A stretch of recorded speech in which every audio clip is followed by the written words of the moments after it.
Coach Drew Ripley, Big D Soccer. Just open up with your general thoughts tonight. Obviously, offense was kind of non-existent. So what happened there?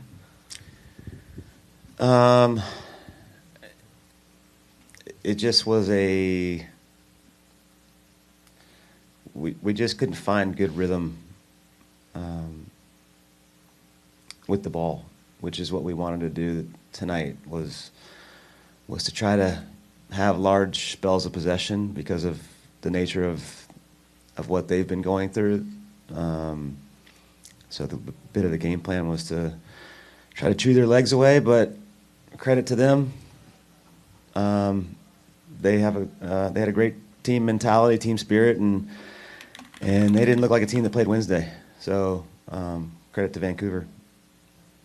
But we had one real clean run in possession in the first half that got us into their 18-yard box. We broke them down. But really, other than that, it was, just some sloppiness and some choppiness that never could get, a good rhythm to break them in the ways that we needed to. So.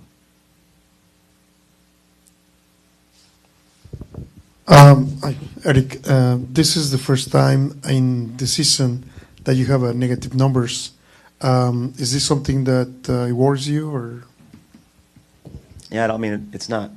There's a lot of football to be played, and we've got to go dive deep into what we were on the night and diagnose it and be honest with it. And I don't.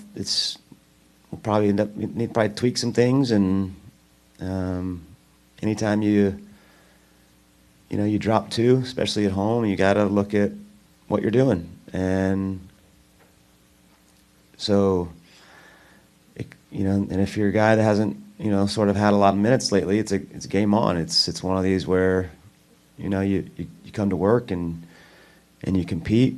Everything's open, which is what we want. We want a competitive environment that guys pushing each other each week. But we got to grow. We've got to figure ourselves out, and it's unfortunate that we dropped this homestand.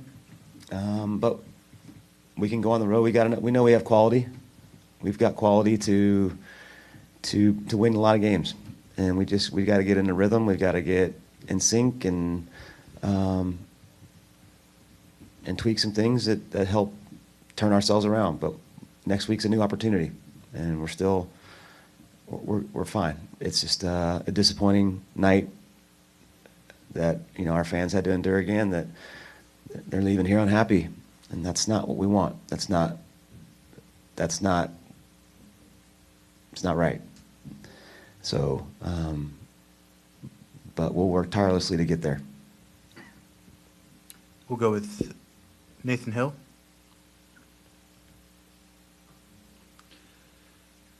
Hey, Coach, this is Nathan Hill with Afterburn Soccer. You made it clear this season you really want to see a dog mentality from your guys. How did you feel about the mentality that they brought to play tonight as they fought at home?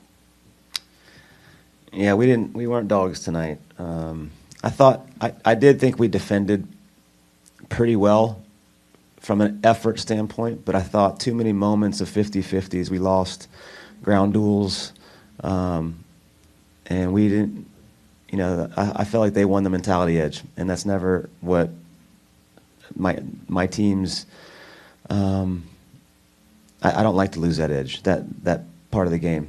So what I said in the locker room was I felt like we lost the mentality of this game, and we'll fix that. I mean, we have to.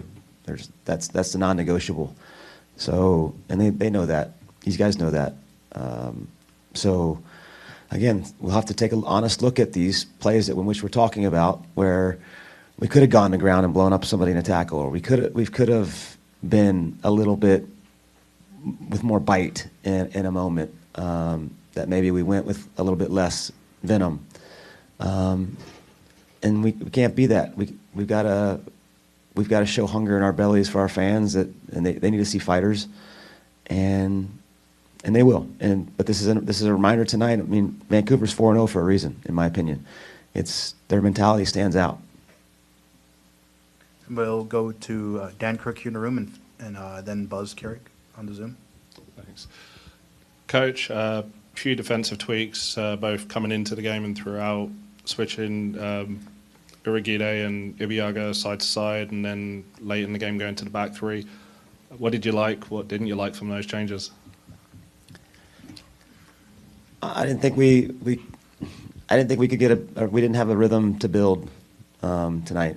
We struggled in our mid-block build. We had a few moments that were sharp, but we pushed Shaq higher and built a 3-2, and it just couldn't. Like I said, rhythm helps the game. Rhythm helps give confidence, and we just never got our confidence levels high enough because we never got to like that real good 5th, 6th, 7th pass of a sequence that put us in really good positions in 2v1s out wide. It just never, like I said, the one build in the first half got us into the box and was a half chance that could have been a bigger chance. But we got to work at it. We got to work it in the training field, and we got to show the pictures and find a way to be more consistent and find that rhythm. But to answer, long story short, to answer your question, I was not happy with mentality tonight. Go ahead, Buzz. Buzz Carrick, third degree. Coach, your midfield has the last game or two struggled a bit to find control of the game, maybe being bypassed a little bit. It seemed to accelerate a little bit tonight, perhaps. Any thoughts about what might be going on there and how you go forward and try and get those guys a little more integrated and cohesive through the middle of the field? Yeah, I mean, we're working at it. I mean, we're not telling them to bypass. We're telling them to make good decisions. So it's we wanted our pivots to play inside the structure. That's been a big emphasis. And then being able to play inside your structure. And I don't think we did that well enough tonight. And we've got to fix it. But it's not by design that we're bypassing our two sixes. And for me, it's the team. Our guys, we got to look at our guys hiding in passing lanes. Are we just not seeing it fast enough? Are guys scanning the field when they don't have the ball? That's a tendency. Is guys tend to get ball fixated, and as you rotate and switch the point, some guys take early looks and know what the scene is on the other side of the field or around them, and some guys, sometimes are late to seeing things, and it ends up pressures in their face, and now we got to go back to the keeper, and we're on high alert, and so we've got to fix it, and that's what the training field's for, and that's what we got a roster of guys that compete in those positions. So if it keeps being a black ice, if you will, then we've got to make it better, and we will. Thank you, Thank you Buzz. for your time. And with that will conclude tonight's post-match press conference with head coach Quill. Thank you all for attending and have a nice night.